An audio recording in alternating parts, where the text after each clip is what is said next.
महकी हवा सी जन्नत की, ऐसा लगता है छू के जाती है, ऐसा लगता है छू के जाती है। ओ हमको मिलता बहुत सुकून है माँ, हमको मिलता सुकून बहुत है माँ, अपने आंचल में जब सुलाती है। बहुत अजीम मुशायरे का आगाज किया गया है। हजरत वाला की तकरीर के बाद इंशाअल्लाह आपके दरमियान एक बड़े बड़े शोरा इकराम आए हुए, उनका भी कलाम पेश किया जाएगा। रुखे जुल्फ के साए में जिंदगी गुजारी है, ये धूप भी हमारी है, ये छाव भी हमारी है, बच के हम किधर जाएं इस सियासी जंगल से, एक तरफ दरिंदा है एक तरफ शिकारी है। दोस्तों बहुत अच्छा अपना डीजे अजमत भाई का सिस्टम है, मैं काबिल तारीफ करता हूँ। माइक सिस्टम बहुत लाजवाब है। बगैर किसी ताखीर के मैं चाहता हूँ आपका वक्त बिल्कुल जाये ना हो। हमारी घड़ी की सुई 9 के करीब करीब जा रही है। इंशाअल्लाह इस वक्त आपकी नजरें जिस शख्सियत पर मरकूज है उन्हीं शख्सियत तक मैं पहुंचता हूं कि आहट पे कान, दर पे नजर, दिल में इश्तियाक, आंखों के अश्क सूख गए तेरे इंतजार में, कि कितनी बेखुदी है तेरे इंतजार में, तस्वीर बन चुका हूँ तेरे इंतजार में। आहट पे कान, दर पे नजर, दिल में इश्तियाक, आंखों के अश्क सूख गए तेरे इंतजार में। आइए हिंदुस्तान का वो मोतबर शख्सियत का हामिल खतीब, जिसको सिर्फ सीतापुर नहीं, लखीमपुर नहीं, बल्कि उत्तर प्रदेशी नहीं, तमाम पूरा इंडिया और पूरा हिंदुस्तान सुनने का तलबगार है। जनाबे वाला की तारीखें नहीं मिल पाती हैं। कल 2-2 प्रोग्राम में जाना था, हालात ऐसे आए कि हजरत नहीं पहुंच पाए, अभी तक फोन आए हैं। दोस्तों ये हम सब के लिए खुशकिस्मती की बात है कि जनाबे वाला तशरीफ लाए हुए हैं। मैं चाहता हूं वक्त को गनीमत रखूं, सीधे सीधे मैं एक बात कहूं और जनाबे वाला को माइक दूं। ये बात कहते हुए कि कश्ती का पासबान फकत ना खुदा नहीं, कश्ती में बैठने का सलीका भी चाहिए।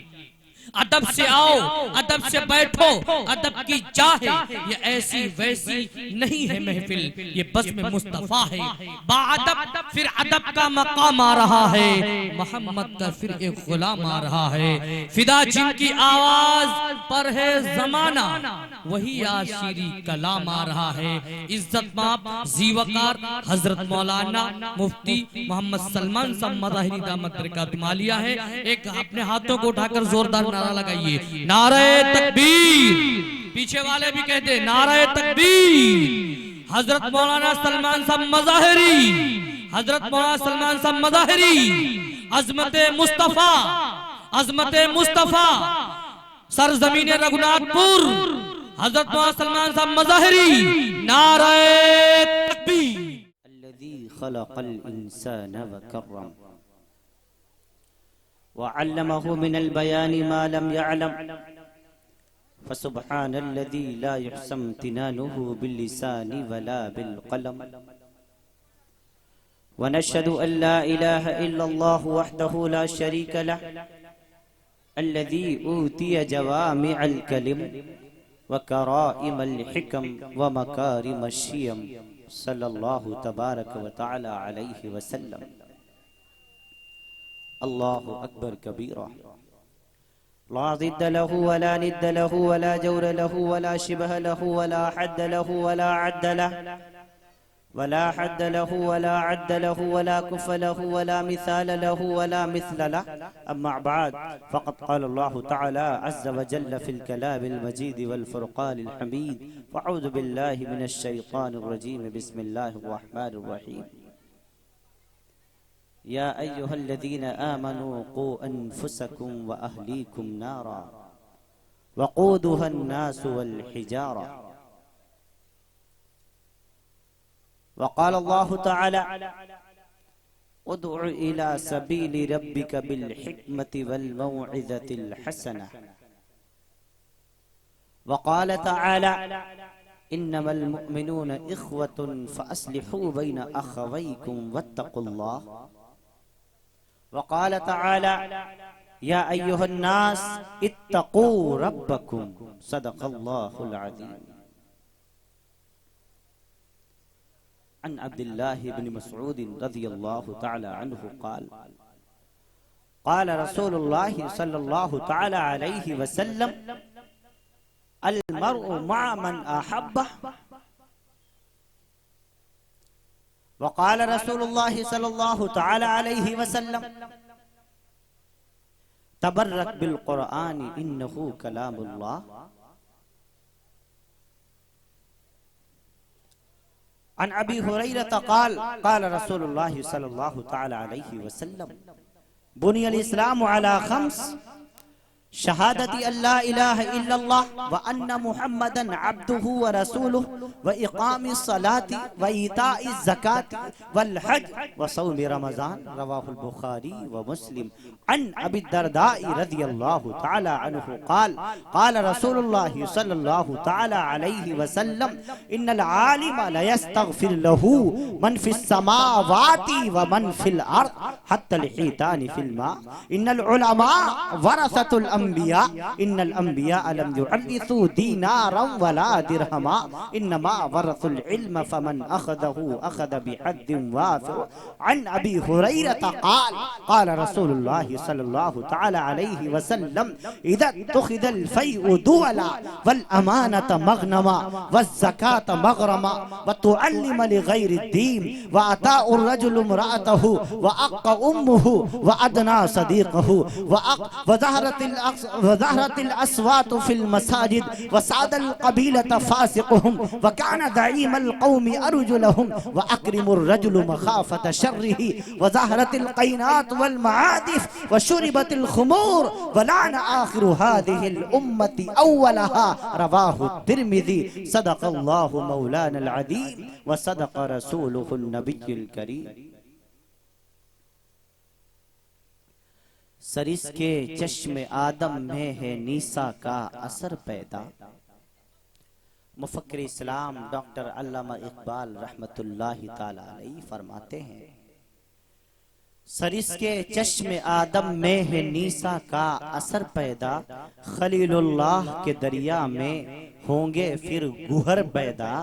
खलीलुल्लाह के दरिया में होंगे फिर गुहर पैदा।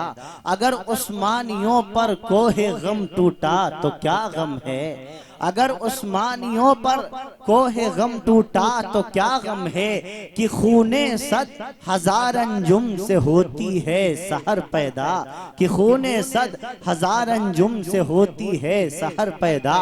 और बड़ी फरमाया कि हजारों साल नरगिस अपनी बेनूरी पे रोती है। हजारों साल नरगिस अपनी बेनूरी पे रोती है। बड़ी मुश्किल से होता है चमन में दीदवर पैदा। बड़ी मुश्किल से होता है चमन में दीदवर पैदा। और इकबाल कहता है हकीकत खुराफात में खो गई। हकीकत खुराफात में खो गई। ये उम्मत रवायात में खो गई। हकीकत खुराफात में खो गई। ये उम्मत रवायात में खो गई। लुभाता है दिल को कलामे खतीब। लुभाता है दिल को कलामे खतीब। मगर लज्जते शौक से बेनसीब। क्यों बुझी इश्क की आग अंधेर है। मुसलमान नहीं राख का ढेर है। मुसलमान नहीं राख का ढेर है। और इकबाल कहता है इकबाल ने मुसलमानों के जज्बात को टटोला और एक अजीब सा कलाम कह दिया। कहने लगा तुम इकबाल ने कलम उठाया और अपनी मशहूर मारूफ किताब शिकवा जवाब शिकवा उसके अंदर सफ़ा नंबर 73 के ऊपर एक नज़म लिख डाली कि वाइदे कौम की वो पुख्ता ख्याली न रही। वाइज़े कौम की वो पुख्ता ख्याली न रही, बर्क़ तबई न रही, शौला मकाली न रही, रह गई रस्म अदा रूह बिलाली न रही, फलसफा रह गया तलकीन गजाली न रही, मस्जिद मरसिया ख्वाहें कि नमाजी न रहे, यानी वो साहिबे औसाफे हिजाजी न रहे। और एक दौर वो था कि टल न सकते थे अगर जंग में अड़ जाते थे।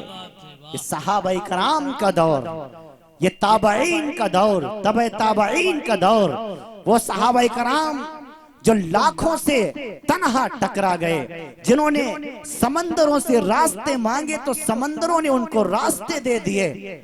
वहशी दरिंदे, वहशी जानवर जिनके लिए जंगलों को खाली कर दिया करते थे। इन सहाबाई कराम की शान में इकबाल कहता है, टल न सकते थे अगर जंग में अड़ जाते थे, पांव शेरों के भी मैदान से उखड़ जाते थे। और ऐ रब्बे जुल जलाल, तुझसे सरकश हुआ कोई तो बिगड़ जाते थे।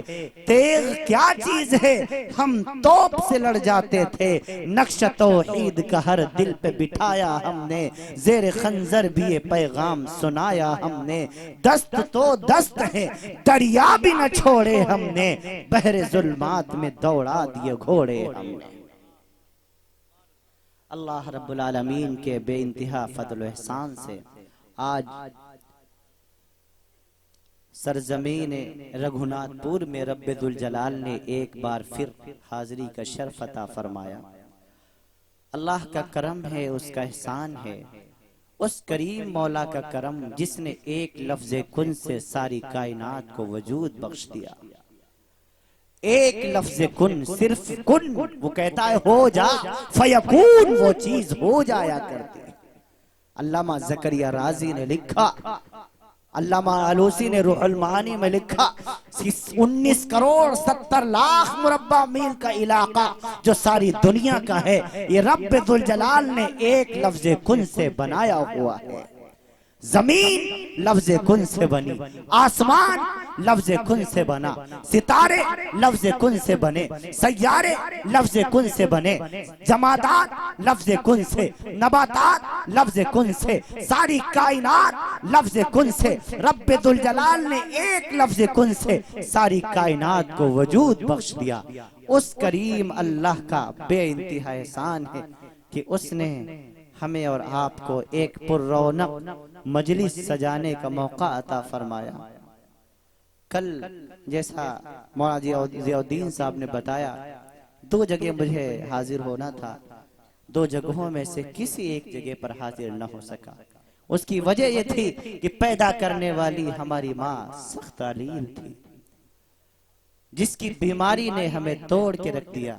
वो बिस्तरे अलालत पर थी, लिहाजा मेरा दिल नहीं माना कि अपनी उस शफीक, अपनी उस मेहरबान माँ को छोड़कर आज कहीं और जाया जाए। बहरहाल ये हकीकत यही है, माँ का मकाम क्या है, माँ का मर्तबा क्या है, माँ का मकाम क्या है, माँ की हैसियत क्या है, ये आप उनसे पूछिए जिनकी इस दुनिया में माँ नहीं है। आप उनसे पूछिए माओ का मकाम क्या है। नौजवानों, माओ का के मकाम को पहचानो, माओ की कदर किया करो। मैं कल जितना परेशान कल था, शायद जिंदगी में उतनी उलझन मुझे कभी नहीं हुई। हालांकि बीमारियां मुझ पर भी आती हैं, मेरी भी अहलिया बीमार होती है, मेरे भी बच्चे बीमार होते हैं, लेकिन उनकी बीमारियों से मैं इतना परेशान नहीं हुआ जितना अपनी माँ की बीमारी से मैं परेशान हुआ। मेरी माँ बिस्तर अलालत पर थी, बिस्तर पर लेटी हुई थी, मैं उसके चेहरे को तकता जाता था, मेरी आंखों से भी आंसू थे, दिल भी अंदर से रो रहा था, आंखें भी रो रही थी। मैं घंटों सजदों में पड़ा रहा, अल्लाह मेरी माँ का साया हमेशा सलामत रखना, अल्लाह मेरी माँ का साया ता देर कायम और दायम रखना। क्यों? जिस दिन माँ चली जाती है उस दिन जिंदगी वीरान हो जाया करती है। हाँ हाँ, वालिद का इंतकाल हो जाए, वालिद के इंतकाल होने से घर उजड़ता है, लेकिन जब माँ का इंतकाल होता है तो दुनिया उजड़ जाया करती है।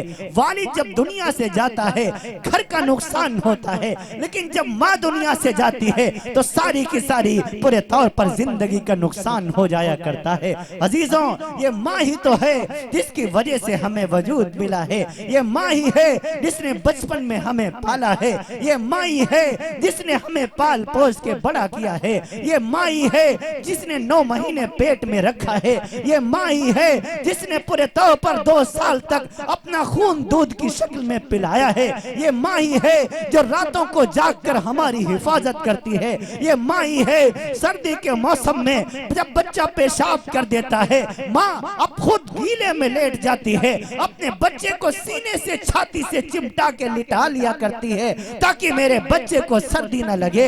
ये माँ ही है जो अपने बच्चे की खातिर सब कुछ करने को तैयार रहा करती है, ये माँ ही है जो अपनी औलाद की खातिर तूफानों से लड़ जाया करती है, ये माँ ही है जो अपने बच्चों की खातिर दुनिया की तमाम ताकतों से लड़ जाया करती है। नौजवानों, इस माँ की कदर करो, जिस दिन ये माँ नहीं होगी उस दिन तुम्हें एहसास होगा कि तुमने अपनी जिंदगी का सबसे कीमती सरमाया खो दिया है। हाँ हाँ, बीवी चली जाए, बीवी दोबारा मिल सकती है, बच्चे चले जाएं, इम्कान है रब्बुल जलाल बच्चों का तोहफा बाद में दे सकता है। अगर आपके दोस्त आपसे जुदा हो जाएं, आपके दोस्त आपको मिल सकते हैं, आपकी प्रॉपर्टी चली जाए, प्रॉपर्टी आपको बाद में भी मिल सकती है, कायनात आपसे छीन ली जाए, ओहदे आपसे छीन लिए जाए, मुलाजमत आपसे छीन ली जाए, तिजारत में आपका नुकसान हो जाए, शायद इसकी भरपाई हो सकती है, लेकिन खूब याद रखना जिस दिन आपकी माँ आपको छोड़कर चली गई कायनात की कोई ताकत इस जैसा सरमाया तुम्हें दे नहीं पाएगी। दुनिया की तमाम दौलत खर्च करके तुम एक माँ खरीद नहीं पाओगे, दुनिया की तमाम कोशिश करने के बावजूद भी एक माँ की मोहब्बत, एक बाप की शफकत पाने से तुम कासिर रहोगे। हाँ हाँ, सब कुछ तुम्हारे पास मौजूद होगा, तुम्हारी बीवी भी होगी, बेहतरीन बिल्डिंग भी होगी, तुम्हारे बेटे भी होंगे, तुम्हारी बेटियां भी होंगी, लेकिन तुमको बेटा कहने वाली माँ, तुमको बेटा कहने वाली माँ, तुमको भैया कहने वाली माँ जिस दिन तुम्हारे घर में नहीं होगी उस दिन तुम्हें एहसास होगा कि आज हमने दुनिया का सबसे कीमती हीरा खो दिया है। नौजवानों, माँ की कदर करो, ये उससे पूछो जिसके घर में माँ नहीं है। बाप की कीमत उससे पूछो जिसके सर से वालिद का साया उठ चुका है। मेरे वालिद नहीं है, आज मुझे एहसास होता है कि वालिद क्या होता है।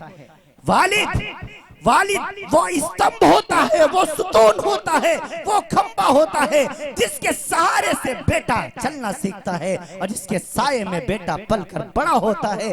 हाँ हाँ, जिसके रहते हुए बेटे को दुनिया की किसी ताकत का खौफ नहीं होता। अगर वालिद जिंदा है, बेटे को दुनिया की कोई ताकत का खौफ नहीं होता। अगर वालिद दुनिया से चले जाएं, फिर देखो बेटों के ऊपर कितनी टेंशन आ जाती है। अब्बा की कदर करो, अम्मा की कदर करो, वालिदैन की खिदमत करो। जिस दिन ये चले जाएंगे, जिस दिन इनकी जिंदगी का चिराग बुझ जाएगा, नौजवानों रोते फिरोगे, लेकिन तुम्हें ना तुम्हारा बाप मिलेगा, ना तुम्हें तुम्हारी माँ मिलेगी। इनकी कदर करो, इनकी कदर करो। कई लोगों ने कहा, हजरत जी आपने तो तारीख ली थी, आप आते क्यों नहीं, आपको तो आना चाहिए। मैंने उनसे रोते ही मुझे कुछ गुस्सा भी लगा, कुछ मुझे हैरानी भी हुई। मैंने कहा, मुझको पैदा करने वाली मेरी माँ बिस्तर अलालत पर पड़ी हुई है, मेरा दिल गवारा नहीं करता कि मैं उसको छोड़कर कहीं जाऊं। हाँ हाँ, ख्वाजा अवैस करनी रहमतुल्लाह अलैह, कौन नहीं जानता, कौन ख्वाजा अवैस करनी, इमामुल अंबिया के दौर में है, अल्लाह के रसूल सल्लल्लाहु अलैहि वसल्लम के दौर में है, लेकिन मुलाकात नहीं कर सका इमामुल अंबिया से, ताबई रह गया, सहाबी ना बन सका। आया है मुलाकात करने के लिए कौन, ख्वाजा अवैस करनी रहमतुल्लाह अलैह। इमामुल अंबिया उस वक्त मदीने में मौजूद नहीं है, उस वक्त किसी जंग के मौके पर गए हुए हैं, लोगों से पता किया, कहने लगा अवैस करनी कहने लगा, क्या अल्लाह के रसूल मौजूद है? मैं तो अल्लाह के रसूल की मुलाकात के लिए आया हुआ था। इमामुल अंबिया उस वक्त मौजूद नहीं थे। सहाबा जो वहाँ मौजूद थे उन्होंने बताया अल्लाह के रसूल तो किसी गज़वे में तशरीफ ले गए हैं, किसी जंग के मौके पर तशरीफ ले गए हैं। चंद थोड़ी देर ख्वाजा अवैस करनी रहमतुल्लाहि अलैहि ने वहाँ क़याम फरमाया, उसके बाद वापस चले गए। जब चलने लगे तो कहा, ऐ लोगों, मुझको मेरे नबी का सलाम कह देना, मुझको मेरे नबी का पैगाम, मेरे नबी को मेरा सलाम कह देना और उससे कह देना अवैस करनी मुलाकात के लिए आया था, लेकिन उसकी माँ बीमार है, मेरी माँ बीमार है, ज्यादा देर यहाँ रुक नहीं सकता। अब वो अपनी माँ के पास जा रहा है, माँ के पास जा रहा है। किसी साहबी, किसी शख्स ने कहा, भाई अरे ठहर जा, कुछ चंद दिनों के बाद इमामुल अंबिया तशरीफ ले आएंगे, उनकी मुलाकात कर लेना, वो तुझको दुआएं दे देंगे।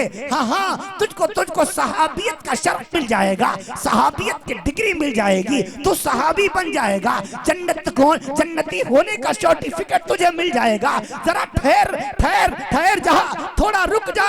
इमामुल अंबिया चंद दिन के बाद तशरीफ ले आएंगे। ख्वाजा अवैस करनी रहमतुल्लाह अलैहि रोने लग गए, कहने लगे, ऐ लोगो, मैं जरूर रुक जाता, लेकिन मैं क्या करूं? मुझको पैदा करने वाली मेरी माँ जिंदगी मौत के दरमियान में बिस्तर अदालत पर पड़ी हुई है। मेरी माँ कमजोर है, चल नहीं सकती, उठ नहीं सकती, बैठ नहीं सकती। हाँ, 8-10 साल से मेरी माँ की यही हालत है। मैं अपनी माँ की खिदमत करता हूँ। ऐ लोगों, मेरे घर में मेरी माँ की खिदमत करने वाला कोई नहीं है। मैं उसका इकलौता बेटा हूँ, मैं उसका अकेला बेटा हूँ। मैं अपनी माँ को छोड़ने को हरगिज तैयार नहीं हूँ। जब नबी आए तो उनसे कह देना अवैस करनी आया हुआ था, लेकिन अपनी माँ की खातिर उसने सहाबियत को ठुकरा दिया, सहाबियत को गले नहीं लगाया।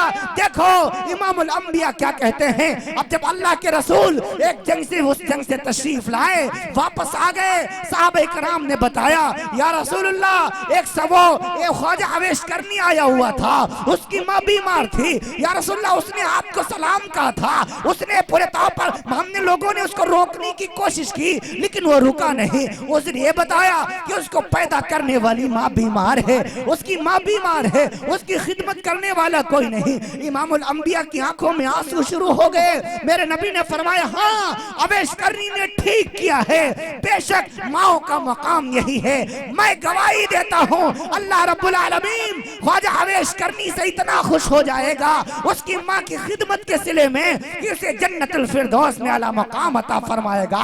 बगैर मेरी जियारत किए हुए रब्बुल जलाल उससे राजी हो जाएगा। और ऐ उमर, जब तुम्हारी अवैस करनी से मुलाकात हो, तुम उससे अपने लिए दुआ करवाना। तो ख्वाजा हज़रत उमर फारूक आज़म ने फरमाया, या रसूलल्लाह, मैं दुआ करवाऊं? फरमाया, हाँ, तुम्हें पता नहीं है, उसने अपनी माँ की ऐसी खिदमत की है कि उससे रब्बुल जलाल इतना राजी हो गया है कि रब्बुल जलाल मैदान महशर वाले दिन ख्वाजा अवैस करनी की बदौलत मेरी उम्मत के 1 लाख से ज़ायद अफराद की मग़फ़िरत फरमाएगा। ये माँ की खिदमत का सिला है, माँ की खिदमत का सदका। ऐ लोगों, माओ की खिदमत किया करो, वालिदों की खिदमत किया करो। मैं हर जगह यही रोना रोता हूँ। सबसे ज्यादा हमारे मुल्क हिंदुस्तान में हमारी माओ को जलील किया जाता है।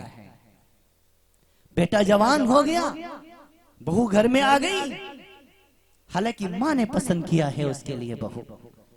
माँ उसकी बहू के लिए, उसकी बीवी के लिए जेवर खरीद के लाई है, अपने पसंद के जोड़े खरीद के लाई है, लेकिन घर में आ गई, बस सिक्का चलाना शुरू हो गया। अब माओ से दूरियां पैदा। 4 बेटे हैं और माँ बाप बुढ़ापे की हालत को पहुंचे हुए हैं, और कमबख्त बेटों ने अपने माँ और बाप की बारी लगा रखी है। 1 साल अम्मा उनके यहाँ खाएंगी, 1 साल अब्बा उनके यहाँ खाएंगे, 1 साल अम्मा वहां रहेंगी, 1 साल अम्मा यहाँ रहेंगी। तुम्हें शर्म नहीं आती? तुम्हारे एक माँ ने, तुम्हारे एक बाप ने 4 भाइयों को पाल के बड़ा किया है, और कमबख्त 4 बेटे बूढ़े माँ बाप को नहीं पाल पा रहे हैं। उनको रोटियां नहीं खिला पा रहे हैं, तुमसे ज्यादा निकम्मा कौन? हाँ हाँ, हत्ता की नौबत आ गई। वहां मेरे पास फोन आया, एक माँ रोने लग गई, कहने लगा हजरत जी हमारे दो बेटे हैं, कम वक्त दोनों बेटों ने हम दोनों को बांट रखा है। कहते अम्मा उनके पास रहेंगी, अब्बा उनके पास रहेंगे। हाँ हाँ, उनसे कह दो बुढ़ापा बहुत सताता है, हम दोनों को इकट्ठा रहने दे, बुढ़ापे में अलग ना करे। हाय हाय हाय हाय हाय, मत किया करो ऐसा। क्यों अलग करते हो? तुम्हारी माँ ने कभी तुमको छातियों से अलग नहीं किया जब तक तुम छोटे रहे बचपन में। तुम अपने बूढ़े माँ बाप को अलग कर रहे हो, शर्म नहीं आती तुम्हें? हालांकि जिस घर में तू रह रहा है तेरे बाप का बनाया हुआ है, जिस एयर कंडीशन में तू मजे ले रहा है ये तेरी बाप की मेहनतों का नतीजा है। जिस एसी के तू मजे ले रहा है, जिस कार में तू घूम रहा है, हाँ हाँ, जिस छत के नीचे तू अपने आप को छुपाए हुए है, जिस बीवी के पांव में तू पड़ा हुआ है, इसको भी पसंद करके लाने वाले तेरे माँ बाप। अगर तेरे माँ बाप न चाहते, तेरी हिम्मत नहीं थी कि तू अपनी बीवी को घर के अंदर दाखिल कर दे। अब तो वो बूढ़े हो गए, सर्दियों का मौसम है, ये तो अंदर कमरे में गरम हीटर के मजे ले रहा है। अब बूढ़े वालिदैन बेचारे बरामदे में पड़े सिसक रहे हैं। अल्लाह राजी नहीं होगा, अल्लाह माफ नहीं करेगा। कैसे हमारे माशरे की इस्लाह होगी? जिस माशरे में माओ को जलील किया जाए, जिस माशरे में बेटियों को जलील किया जाए, जिस माशरे में बहनों को उनका हक न दिया जाए, जिस माशरे में औरत को पैरों की जूती समझा जाए, बताओ उस माशरे की इस्लाह कैसे होगी? न हमारे माशरे में बहनों की इज्जत है, न बेटियों की इज्जत है, न माओं की इज्जत है। नौजवानों कान खोल कर सुन लो, अगर आज तुमने अपने माँ बाप की खिदमत नहीं की, उनको रुसवा किया, तो खूब याद रखो कल को तुम भी जवान होने वाले हो, तुम्हारी भी शादियां होने वाली हैं, फिर तुम्हारे अभी औलाद होने वाली है, कल को तुम्हारा भी बेटा जवान होने वाला है, फिर वही बेटा तुम्हारे साथ वही सलूक करेगा जो तुम अपने माँ बाप के साथ किया करते हो। खूब याद रखो, यहाँ नकद सौदा है। कभी कभी रब्बुल जलाल नकद फैसले फरमा दिया करता है।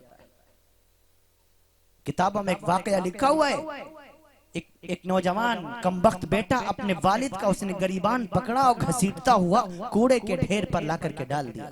अल्लाह अकबर। फिर वहां इतने पर बस नहीं किया, फिर वहां से खींचा, गरीबान पकड़ता हुआ दूसरे कूड़े के ढेर पे लाके डाल दिया, फिर तीसरे कूड़े के ढेर पर ला करके डाला।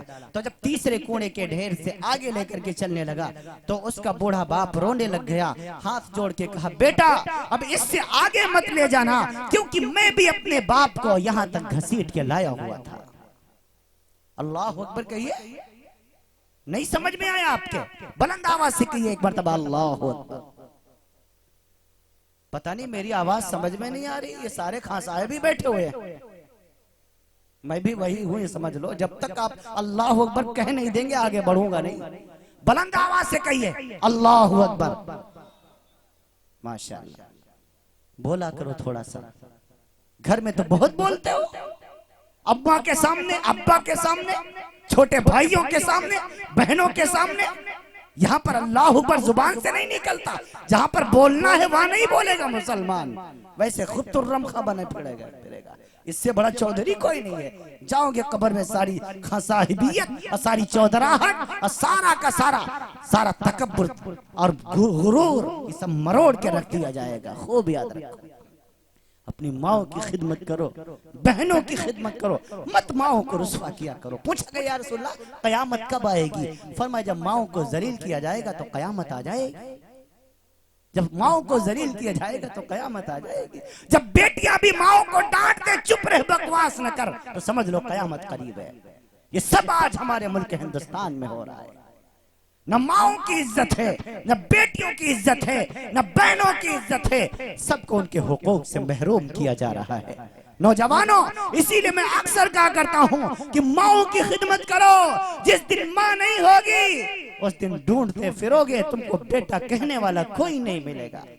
माओ की कदर करो। अगर वो बीमार हैं, उन्हें दवा ला करके दो, पैसे मत दो, उन्हें दवा ला करके दो। अगर शदीद बीमार हैं, अच्छे से अच्छे हॉस्पिटल में जाकर के दिखाओ। तुम्हारी माँ ने तुम्हारे लिए कोई कसर नहीं छोड़ी है। हाँ हाँ, छोटे से तुम थे, हम छोटे से थे, बीमार हो जाया करते थे, माओ के पास पैसे नहीं होते थे, वो उधार पैसे लेकर के बच्चे की दवा दिलाया करते थे। दिलाते थे नहीं दिलाते थे? याद करो बचपन का दिन। हाँ हाँ, ईद का मौका आता था, अम्मा अपने लिए सूट नहीं बनवाती है, अम्मा अपने लिए कपड़े नहीं बनवाती है, बल्कि कहती है हम तो पुराने कपड़ों में ईद कर लेंगे, हमारे भैया के कपड़े ला दो, हमारी बिटिया के कपड़े ला दो, ताकि इसकी ईद हो जाए। ये बाप है जिसने सब कुछ अपना खून पसीना बहा करके तुमको पाल पोस के बड़ा किया है। हसीन तुम्हारे लिए महल बनाया है, पढ़ाया लिखाया बड़ा किया। अब जब तुम बड़े हो गए, हाँ हाँ, उसी बाप को आंखें दिखाते हो, उसी माँ को डांटते हो, तुम्हें शर्म नहीं आती? अल्लाह माफ नहीं करेगा, रब राजी नहीं होगा। अगर रब को राजी करना चाहते हो तो माँ बाप की खिदमत करो। सर्व तीर्थमयी माता, सर्व देवमय पिता, मातरम पितरम तस्मात् सर्वेतनेन पूजे। फरमाया तमाम के तमाम तीर्थों से ज्यादा बढ़कर तुझ पर तेरी माता जी का हक है। माँ घर में पड़ी सिसक रही है, बीमार है, बेटा काशी जा रहा है, वृंदावन जा रहा है, मथुरा जा रहा है, 4 महीने जा रहा है, चिल्ले जमात में जा रहा है, हज बैतुल्लाह करने जा रहा है। फरमाया ईश्वर खुश हो जाएगा, रब राजी हो जाएगा, भगवान मान जाएगा। फरमाया नहीं नहीं नहीं, अगर अम्मा नाराज है, अम्मा बीमार है, तुम्हारी कोई तीर्थ यात्राएं कबूल नहीं की जाएंगी। सर्वदेव माया पिता, तमाम देवताओं से बढ़कर तुझ पर तेरे बाप का हक है। मातरम पितरम तस्मात् सर्वेतनेन पूजेत। अपने माँ बाप की सेवा कर ले, समझ ले तूने तमाम तीर्थों के दर्शन कर लिए। अपने वालिदैन की खिदमत करो। मेरे नबी ने फरमाया जाबिर देख, तेरी माँ तुझसे नाराज ना रहे, जाबिर देख जिससे तेरी माँ तुझसे नाराज ना रहे। फ़इन्नल जन्नता इंद रिजलिहा, माँ के कदमों तले जन्नत है। अगर माँ नाराज हो गई, जन्नत नहीं मिल पाएगी। मुल्ला अली कारी ने लिखा, बहरुर राइक ने लिखा कि अगर इबादतों की बुनियाद पर बेटे की बख्शिशो मग़फ़िरत हो भी गई, तब भी उस वक्त तक जन्नतुल फिरदौस में दाखिला नहीं मिल पाएगा, जब तक नाराज माँ बाप मैदान महशर में माफी का ऐलान ना कर दे। अल्लाह, बहरुर राइक हाथ मौला बैठे हुए हैं, पूछे इनसे मसला। अब एक साहब कहने जब बख्शिश हो गई तो जन्नत में दाखिला कैसे नहीं? मैंने कहा ऐसे नहीं, एक मिसाल से समझो।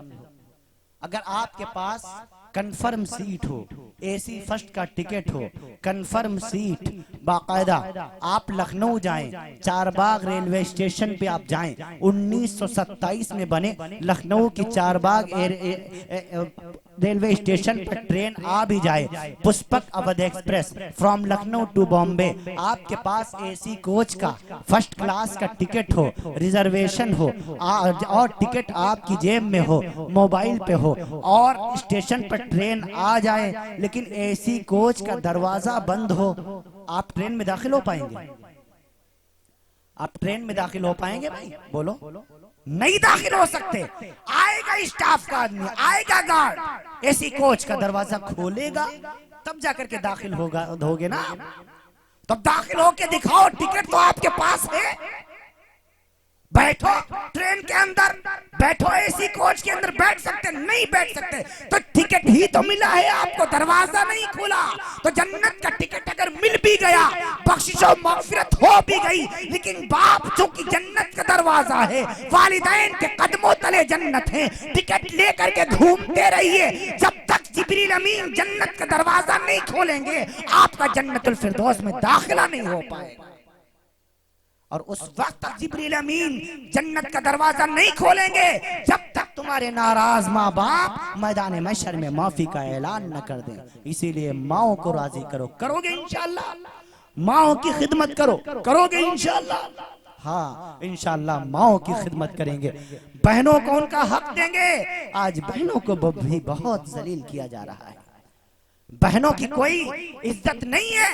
अब्बा के मरने के बाद तुम्हें पता है, हाँ हाँ, जब जिस दिन बाप का इंतकाल होता है, माँ का इंतकाल होता है, अब हाँ हमारे घर की बहनें, घर की बेटियां अब्बा के चारपाई का पाया पकड़ करके बहुत रोया करती हैं और यूं कहा करती है शायद आज के बाद मेरा मायके से रिश्ता खत्म हो गया, क्योंकि आज अब्बा चला गया है, आज अम्मा चली गई है, अब मैके में मेरा कौन रह गया है। नौजवानों, मुसलमानों, अपनी बहनों को ये कहने ना दिया करो, बल्कि उनके मुंह पर हाथ रख दिया करो और कहा करो, आए मेरी बहनों, अब्बा नहीं तो क्या हुआ, अम्मा नहीं तो क्या हुआ, तेरा ये भाई अभी तक जिंदा है, जब तक तेरा भाई ये जिंदा रहेगा इस घर के दरवाजे हमेशा तेरे लिए खुले रहेंगे। अपनी बहनों को फरामोश ना किया करो, हाँ हाँ, अपनी बहनों को कभी कभी लेने के लिए पहुंच जाया करो।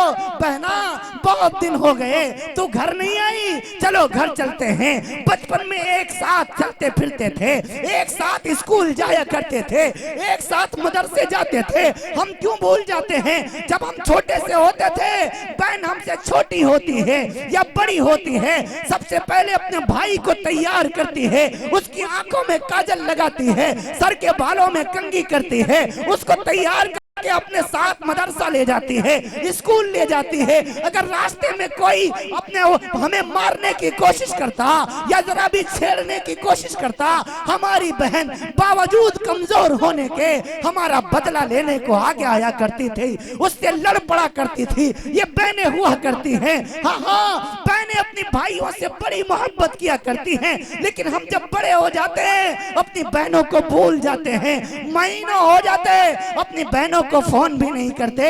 एक बहन का मेरे पास फोन आया, रोने लग गई, कहने लगी हजरत जी मैं 4 भाइयों की अकेली बहन हूँ, 3 महीने हो गए, अब्बा का इंतकाल हो चुका है, मेरे भाइयों ने मुझसे रिश्ता तोड़ लिया है।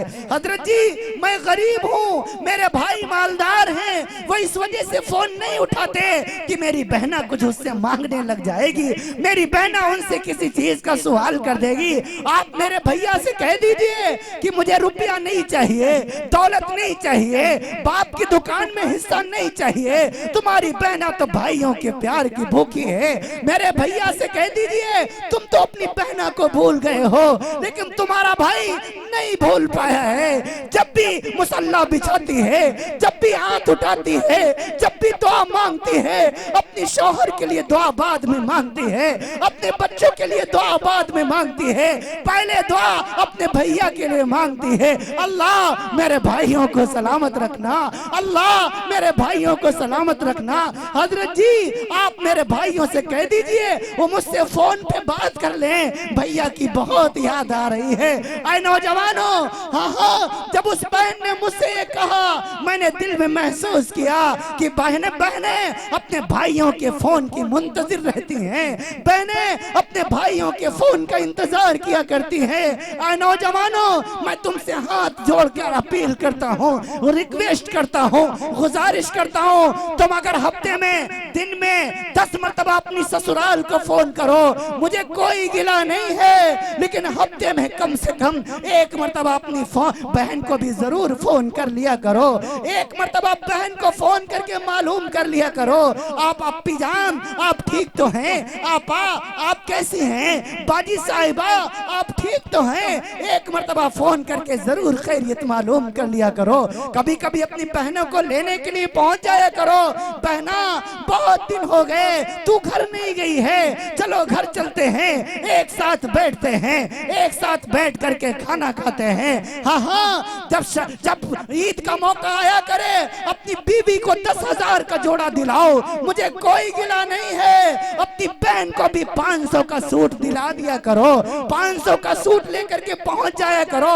रब्बुल जलाल के जाओ जलाल की कसम, अगर आपका बहनोई आपकी बहन को 10,000 का सूट दिलवाएगा, आपकी बहन महल्ले की औरतों को नहीं दिखाएगी, लेकिन आप 500 का सूट लेकर के जाएंगे, आपकी बहन सारे महल्ले की औरतों को दिखाती फिरेगी, देखो ये मेरा भैया लाया है, ये मेरे महके से आया है, देखो ये मेरा भाई लाया है, देखो अब्बा चले गए, अम्मा चली गई, लेकिन मेरा भैया इतना ख्याल रखता है कि मुझे महसूस नहीं होने देता कि मेरे अब्बा नहीं है या मेरी अम्मा नहीं है। मेरा भैया मेरा कितना ख्याल रखता है, ये मेरे मैके से आया हुआ है। हाँ हाँ, कभी कभी 100-200 के खिलौने अपने नन्हे नन्हे भांजों को दिला दिया करो, अपने बेटों को हजारों के गिफ्ट दिलाने वालों, हजारों के शूज दिलाने वालों, हजारों के कपड़े दिलाने वालों, अपनी बहन के बेटों को बेटियों को कभी कभी सूट दिला दिया करो,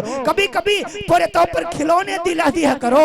आपके बेटे हजारों के खिलौने पा करके भी एक मर्तबा आपको थैंक्स नहीं कहते, लेकिन अगर वही आपके भांजे उनको अगर 100-200 के खिलौने दिला दोगे, वो सारे महल्ले में दिखाते फिरेंगे, वो आपके पीछे पीछे जाते फिरेंगे, देखो ये मेरा मामू लाया है, ये मेरा मामा लाया है, देखो ये मेरे ननिहाल से मेरा सूट आया है, ननिहाल से मेरे लिए जूते आए हैं, ननिहाल से मेरे लिए खिलौने आए हैं। हाँ हाँ, कभी कभी अपनी बहन को ले आया करो, घर में बिठाकर कहा करो, बहना तू बूढ़ी हो गई क्या हुआ, मैं बूढ़े हो गए क्या हुआ, चलो जैसे बचपन में एक थाली में बैठकर खाया करते थे, आज भी एक थाली में बैठकर खाते हैं ताकि बचपन की याद ताजा हो जाए। हाँ हाँ, जब बहन आपके घर में आएगी, आपके घर की रोटियां खाएगी, सब्जी खाएगी, आपके लिए दुआएं करेगी, रब्बुल जलाल आपके घर में रिज़्क़ की बरसात फरमा देगा, आपके तमाम बिगड़े कामों को बना देगा। यह इमामुल अंबिया का फरमान। अपनी बहनों की इज्जत करना सीखो, बेटियों की इज्जत करना सीखो। बहनें बड़ी नाजुक हुआ करती हैं, बहनें बड़ी मासूम हुआ करती हैं। आए नौजवानों, आया उम्मत के जिम्मेदार लोगों, मैं आपसे मुखातब हूँ और मैं आपसे अलग-ऐलान कहता हूँ, तुम अपनी बेटियों को जायदाद में हिस्सेदार बनाओ। मैं अपनी बेटियों से भी कहता हूँ, अपनी बहनों से भी कहता हूँ, तुम अपने वालिदों से जहेज ना मांगा करो, तुम बाप की जायदाद में हिस्सा मांगा करो। जहेज का शरीयत से कोई ताल्लुक नहीं, लेकिन शरीयत ने तुम्हें बाप की वरासत में हिस्सेदार बनाया। हज़रत मौलाना से पूछो, लिज़्ज़करी मिस्लु हज़्ज़िल उन्सयैन, रब्बुल जलाल ने बेटियों का हक पहले बताया, बेटों का हक बाद में बताया। लिज़्ज़करी मिस्लु हज़्ज़िल उन्सयैन, हज़्ज़िल उन्सयैन, हज़्ज़िल उन्सयैन, एक मकाम पे नहीं, दो मकाम पे नहीं, कई मकामात पर रब्बुल जलाल ने बेटियों के हुकूक को वजाहत के साथ बयान किया है। हाँ हाँ, तुम उतना दो बेटियों को दो जितना एक बेटे को देते हो। मत मांगा करो जहेज, अपने अब्बा से ये नहीं कहा करो हमें कूलर चाहिए, फ्रिज चाहिए, हमें डबल बेड चाहिए, नहीं कहा करो जो शरीयत ने हमें वरासत में हिस्सा अता फरमाया है वो हमें अता कीजिए और दिया करो। अगर नहीं दोगे पकड़े जाओगे रब्बुल जलाल की अदालत में, पकड़े जाओगे। वो बाप जिसने अपनी बेटी को वरासत से महरूम किया होगा, हाँ हाँ, वो कब्र में सुकून की नींद नहीं सो पाएगा, नहीं सो पाएगा। खूब याद रखो, अपनी बेटियों को वरासत में हिस्सा दो, जमीनों में जायदाद में हिस्सा दो, बाप के छोड़े हुए माल में बेटियों का हिस्सा है। ये कुरान करीम में रब्बुल जलाल का फतवा है, किसी मौलवी का फतवा नहीं, किसी एक जमात का फतवा नहीं, ये दारूम देवबंद का फतवा नहीं, मज़ाहिलूम सहारनपुर का फतवा नहीं, ये फरंगी महल का फतवा नहीं, नदतुल उलमा लखनऊ का फतवा नहीं, जामिया अज़हर का फतवा नहीं, ये दारे अबू हनीफा जद्दा का फतवा नहीं, ये रब्बुल जलाल के कुरान का फतवा है। लिज़्ज़करी मिस्लु हज़्ज़िल उन्सयैन, तुम उतना दो बेटियों को दो जितना एक बेटे को देते हो, ये रब्बुल जलाल ने फतवा दिया हुआ। आप उलमा से मालूम कीजिए, वरासत से महरूम किया जा रहा है। अजीजों, मत हक दबाया करो बेटियों का, मत हक दबाया करो बच्चियों का। बेटियों को जायदाद में हिस्सेदार बनाओ, उनको हिस्सा दो। हाँ, ये इसकी एक शक्ल हो सकती है कि आप अपनी बेटी को या आप अपनी बहन को बाकायदा उससे बता दें कि आपकी वरासत में इतनी इतनी जमीन, इतनी इतनी कीमत है। बहना अगर तू चाहे या बेटी अगर तू चाहे तो जमीन ले ले, चाहे तो इतनी इतनी कीमत ले ले, इसकी कीमत ले ले, या उस कीमत का जहेज ले ले, सामान ले ले। ये एक शक्ल उसकी हो सकती है बाकायदा। मैं बड़ी एहतियात से बता रहा हूँ, बड़ी एहतियात से इसकी वजाहत में कर रहा हूँ बहना। लेकिन बहरहाल आप आजाद तो नहीं कर दिए गए कि फकत आपकी बहन या आपकी बेटी को 2 लाख का आपने जहेज दे दिया और इसी पर आपकी बहन खुश हो गई। हालांकि अब्बा ने जो वरासत छोड़ी हुई है उसमें आपकी बहन का हिस्सा 10 लाख बनता है, तो 8 लाख आपके जिम्मे कर्ज बाकी रह गया। खूब याद रखो, अगर आपने नहीं दिया अल्लाह की अदालत में पकड़े जाओगे। अगर बहन ने माफ नहीं किया, हालांकि हमारे मुल्क हिंदुस्तान के अंदर बहनों को वरासत में हिस्सेदार बनाने का रवाज ही नहीं है। हालांकि रवाज से क्या मतलब, रवाज तो एक रस्म होती है, कोई रवाज का मसला नहीं है, ये तो एक शरई मसला है। और उलमाए कराम इस पर बहुत कम रोशनी भी डालते हैं। मेरी आदत यूं अब बन गई है कि मैं हमेशा पूरे तौर पर इस पर आवाज उठाया करता हूँ।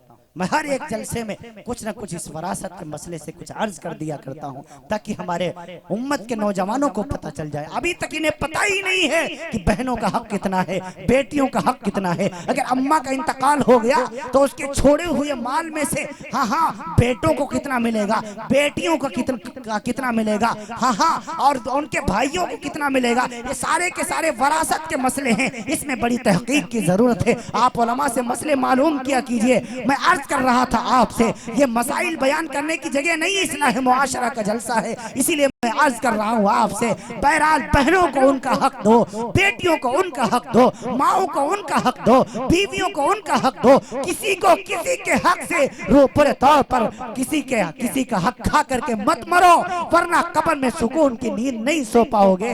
हमारे मुल्क हिंदुस्तान का एक दस्तूर बन गया है, यहाँ बेटियों की भी इज्जत नहीं, बहनों की भी इज्जत नहीं, माओ की भी इज्जत नहीं। अजीजों, वो वक्त दूर नहीं, हाँ कि एक दिन आएगा कि तुम्हारे भी साथ यही होने वाला है जो तुम मौजूदा दौर में अपनों के साथ कर रहे हो। अगर तुम रुसवाई से बचना चाहते हो और चाहते ये हो कि हमको हमारा हक मिले, तो तुम दूसरों के हुकूक को अदा करने की कोशिश किया करो और उनको हुकूक पूरे तौर पर बिला चूचरा दे दिया करो। अल्लाह राजी हो जाएगा।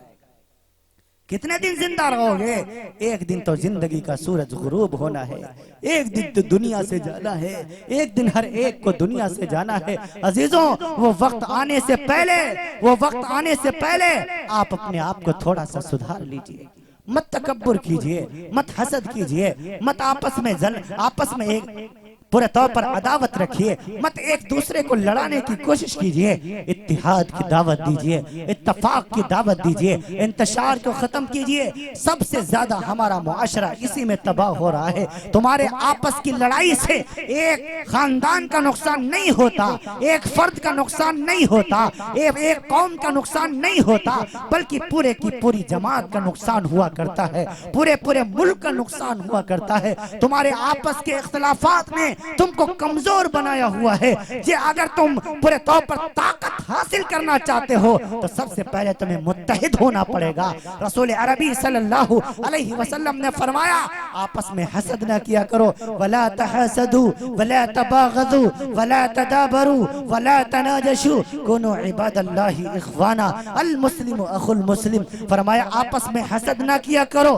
आपस में किसी के खिलाफ आवाज ना उठाया करो, अपने को अच्छा दूसरे को हकीर मत जाना करो, अपने को अच्छा दूसरे को हकीर मत जाना करो। सब अल्लाह के बंदे बनकर अल्लाह की धरती पर रहा करो। हाँ अल मुस्लिम अखुल मुस्लिम, हर मुसलमान दूसरे मुसलमान का भाई है, एक मुसलमान दूसरे मुसलमान का भाई है, एक मुसलमान दूसरे मुसलमान का भाई है। ये नहीं कहा पठान पठान का भाई है, ये नहीं कहा सैयद सैयद का भाई है, ये नहीं कहा खान खान का भाई है, ये नहीं कहा शाह शाह का भाई है। फरमाया नहीं, अल मुस्लिम अखुल मुस्लिम, हर कलमा पढ़ने वाला और मुसलमान दूसरे मुसलमान का भाई है। क्यों आपस में हसद करते हो, क्यों आपस में तकब्बुर में मुब्तला हो गए हो, क्यों अपने सीने को अदावत में से भरते हो, क्यों अपने कुलूब को गंदा करते हो, क्यों अपनी जुबानों को दूसरों के खिलाफ इस्तेमाल करते हो। क्या मिल जाता है तुम्हें, क्या मिल जाता है तुम्हें?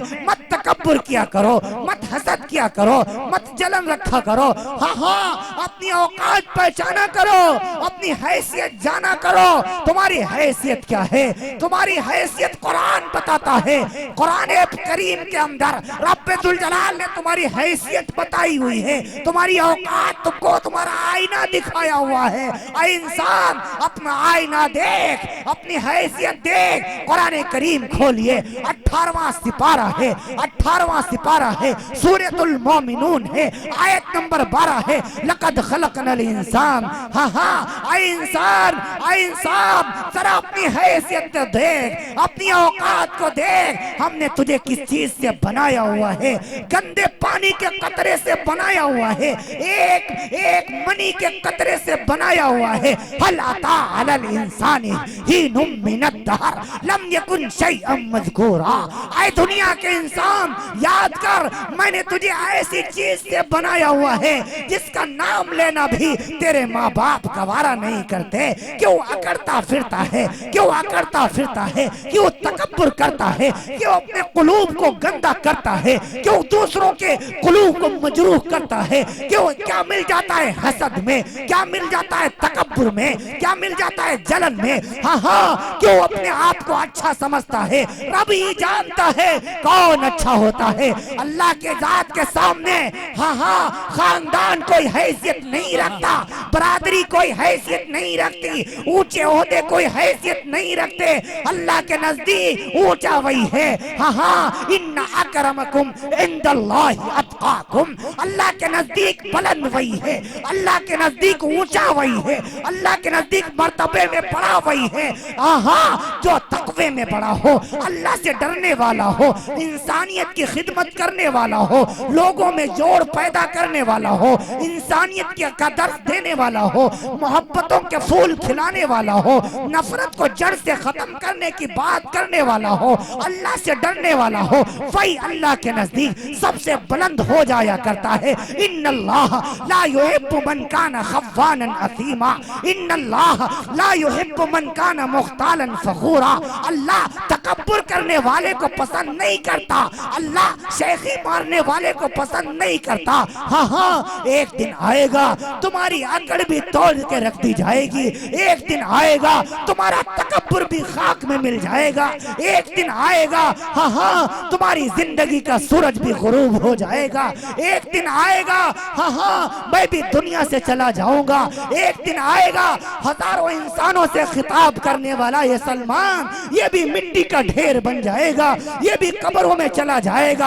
आंखें वही होंगी लेकिन देख नहीं सकता, जुबान वही होगी लेकिन बोल नहीं सकता, पैर वही होंगे लेकिन चल नहीं सकता, हाथ वही होंगे लेकिन पकड़ नहीं सकता, दिल दिमाग वही होगा लेकिन सोच नहीं सकता। जब जिब्राइल आएगा, जब मुल्कुल मौत आएगा, मौत का फरिश्ता आएगा, बाईं तरफ दिल होता है, दिल की रग को छू देगा, बस पहचान खत्म हो जाएगी। सारी जिंदगी साथ देने वाली बीवी मौजूद है, पूछती है मुझे पहचाना, ये कहता नहीं मेरी पहचान खत्म हो चुकी है। क्यों? गोद में खेलने वाली बेटी सामने खड़ी हुई है, अब्बा जान पहचाना, मैं आपकी बेटी हूँ, ये कहता है बेटी मेरी पहचान खत्म हो गई। गई है। फरमाया इस आलम में सारे घर वाले मौजूद हैं, ये कभी पैरों को इकट्ठा करता है, कभी फैलाता है। हाय हाय की एक लो लगी है इस आलम में। यौम यफिरुल मरउ मिन अखीहि व उम्मिही व अबीहि व साहिबतिही व बनीहि लिकुल्लि इम्रिइन मिनहुम यौमइदिन शानुन युगनी। अम्मा अब्बा बीवी औलाद कोई भी इस वक्त काम आने को तैयार नहीं है। अकड़ खत्म हो गई, तकब्बुर खत्म हो गया, ताकत खत्म हो गई। अरे तुम्हें दारा सिंह से ज्यादा तुम ताकतवर हो। वो दारा सिंह जिसने सारी की सारी दुनिया को चैलेंज किया था। हाय कोई पहलवान जो मुझे कुश्ती में हराए, जो मुझे कुश्ती में हराए। वो दारा सिंह जिसने रामायण सीरियल के अंदर हनुमान का रोल किया हुआ है, 2014 में इंतकाल कर गया। दुनिया में क्यों कोई उसको गिरा न सका, कोई शिकस्त दे न सका। लेकिन जब उसने मौत से कुश्ती लड़ी है, उसे बाजी हारनी पड़ी है। उसे मौत ने उसे भी शिकस्त दी हुई है। हज़रत अली फरमाते हैं अल मौत लैसा मिनहुल फौत, अल मौत लैसा मिनहुल फौत। ऐ लोगों, मौत आके रहेगी, मौत से कोई भाग नहीं सकता। जब भी जिंदगी और मौत में टक्कर हुई है, हमेशा बाजी मौत ने जीती है, जिंदगी को बाजी हारनी पड़ी है। हाँ हाँ, जाओ उजड़े हुए कब्रिस्तानों को देखो, बिखरी हुई खोपड़ियों को देखो, जाओ जलालुद्दीन अकबर को देखो, जहीरुद्दीन बाबर को देखो, हुमायूं शहंशाह को देखो, बड़े बड़ों को जाकर के देखो जिनकी कब्रें भी वीरान पड़ी हुई हैं। हाँ हाँ, जब मौत का फरिश्ता आएगा उस वक्त तुम्हारी अकड़ काम नहीं आएगी, चौधराहट काम नहीं आएगी, पैसा काम नहीं आएगा, रुपया काम नहीं आएगा। और जब मौत का झटका लगेगा सारी जिंदगी को आग लग जाएगी। मेरे नबी से पूछा गया या रसूलुल्लाह, इंसान की जान कैसे निकलती है, इंसान की जान कैसे निकलती है? फरमाया एक रेशमी दुपट्टा ले लो, उसको कांटेदार दरख्त पे झाड़ियों पे डालो, पल्ला पकड़ के खींचो, जैसे उसका एक एक तार अलग हो जाता है, ऐसे ही मरने वाले की नसों को फाड़ के रख दिया जाता है। हाँ हाँ, मरने वाले की जिस्म को जख्मी कर दिया जाता है। वन्नाज़िआति ग़रक़ा वन्नाशिताति नश्ता वस्साबिहाति सबहा फस्साबिक़ाति सबक़ा। हाँ हाँ, मरने वालों की को कभी देख लिया करो।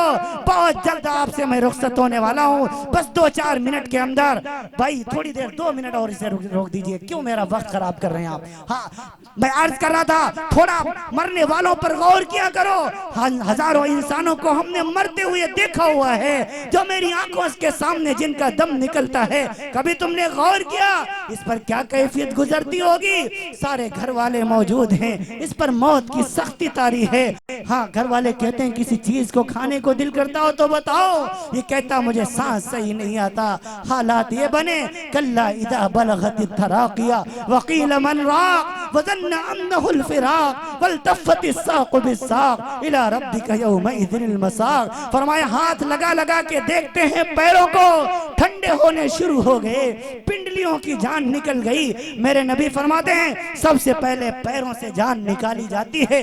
कभी कभी इन घुटनों में रूह को रोक दिया जाता है, यहाँ रोक कर और तकलीफ पहुंचाओ। कभी कभी पेट में रूह को रोक दिया जाता है, यहाँ रोक कर और तकलीफ पहुंचाओ। कभी कभी हलक में आकर के कांटा सा चुभ जाता है। अब वो कहता है लोगों, ये कायनात मेरे लिए बदल गई है। अब मरने वाला मर गया, बाकी लोगों को काम मिल गया।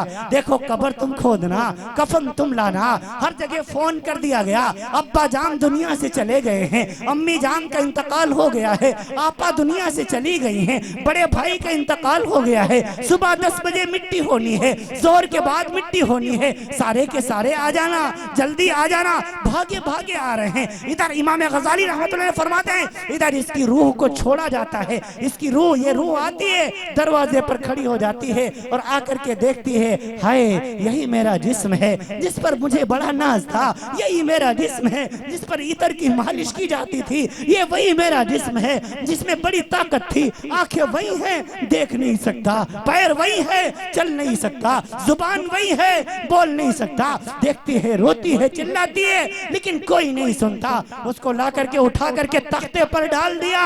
अगर और औरत की लाश है, औरतें औरत के करीब आई, मर्द मर्द के करीब आए, औरतें औरत के करीब आई, कान का जेवर निकाला, पैरों की पायल निकाली, कान नाक का जेवर निकाला। अब वो रूह देख रही है, चिल्ला रही है। इमाम गजाली फरमाते हैं रूह कहती है ऐ मेरी बहनों, ऐ मेरा जेवर निकालने वालियों, हाँ हाँ एक दिन हमने भी किसी के जेवर निकाले हुए थे, तुम भी जरा गौर करके फिक्र करके इबरत का निशान लेकर के मेरे जिस्म से जेवर उतारना। हाँ हाँ ये अकेली सिर्फ मेरी बारी नहीं है, आज तुम मेरे उतार रही हो, कल को तुम्हारे भी उतार लिए जाएंगे। कुंभ कबीला छोड़ के वारी, सच्चे घर की कर तैयारी, ये न समझना अकेले सिधारी, सभी चलेंगे बारी बारी। कुल्लू नफ्सिन जायकातुल मौत, हर जानदार को मौत का जायका चखना है। अब नहला दिया गया, बस सादे से कफन में डाल दिया गया, कफन में डाल दिया गया, ऐलान कर दिया गया आ जाओ भाई आ जाओ, जिसे आखिरी दीदार करना हो आ जाओ भाई, आज के जिसे देखना हो, आज के बाद तुम्हें ये चेहरा नजर न आएगा, आज के बाद तुम्हें ये सूरत नजर न आएगी। अम्मी जान चली गई, अब्बू जान चले गए, छोटे छोटे मासूम से बच्चे हैं, महल्ले की औरतें उन बच्चों को करीब लाती हैं और बात कहती हैं बेटा बिटिया इन बच्चियों को जरा अम्मी जान का चेहरा देख लेने दो। आज के बाद ये मासूम सारी जिंदगी के लिए अम्मा का चेहरा नहीं देख पाएंगे, हजारों उनको देखेंगे लेकिन ये बेटे ये बेटियां हमेशा के लिए माँ की ममता से महरूम हो गए। हाँ हाँ ये मौत का मंजर है, ये मौत का मरहला है, हर इंसान को मौत का जायका चखना है। आए मेरे अजीजों, आए मेरे दोस्तों, आए मेरे भाइयों, आए मेरी बहनों, आए उम्मत मुस्लिमा की बेटियों, आए उम्मत मुस्लिमा की बहनों, आए उम्मत मुस्लिमा की माओ, तुम भी अपने किरदार को पाकीज़ा बनाओ, तुम भी मरने की तैयारी करो। कितने दिन जिंदा रहोगे, एक दिन तो तुम्हें दुनिया से जाना है। अच्छा वो है, अक्लमंद वो है जो मरने से पहले मरने की तैयारी करे। जिंदगी बहुत छोटी सी है, इसको नफरतों में ना गुजारो, इसको मोहब्बतों में गुजारो, मोहब्बतों के साथ गुजारो, ताकि तुम जब दुनिया से चले जाओ तो चार तुम्हारा मोहब्बत से नाम लेने वाले मौजूद हो। हाँ क्या रखा है नफरतों में, मन नफरतें किया करो, मत नफरतें किया करो, मत अदावतें रखा करो, आपस की दुश्मनियां खत्म करो, आपस की अदावतें खत्म करो, नमाजों की पाबंदी करो, नमाजों की पाबंदी करो। मुआशरे की इस्लाह के लिए जरूरी है बेटा अपने बाप की खिदमत करे, अपने बड़ों का कहना माने, बेटी अपनी माओ की इज्जत करे, उलमा की कदर करो, उलमा का एहतराम करो, उलमा की इज्जत करो। इन्नल उलमा वरसतुल अंबिया, यही अंबिया उलमा हैं जो अंबिया कराम के वारिस हैं। इन्नल अंबिया लम युवरिसु दीनारम वला दिरहमा, हाँ हाँ अंबिया रुपया पैसे का वारिस नहीं बनाए करते। इन्नमा वरसुल इल्म फमन अखदहु अखद बिहद्दिन वाफिर, ये तो इल्म का वारिस बनाया करते हैं, लिहाजा इनसे इल्म दीन मालूम कर लिया करो, इल्म दीन सीख लिया करो, मसाइल मालूम कर लिया करो, नमाजों की पाबंदी करो, बहनों को उनका हक दो, बेटियों को उनका हक दो, सारे मदारिस की मसाजिद की हिफाजत का जिम्मा तुम पर है। अल्लाह आप सबको भी आपकी बरकतों से मुझे भी अमल की तौफीक नसीब फरमाए। लैतक तहलुल अयाम मरीरतुन वलैतक तरदा वलनआम गदाबु वलैतल्लज़ी बैनी व बैनक आमिरुन व बैनल आलमीन खराबु व आखिरु दावाना अल्हम्दुलिल्लाहि रब्बिल आलमीन। अस्सलामु अलैकुम व रहमतुल्लाहि।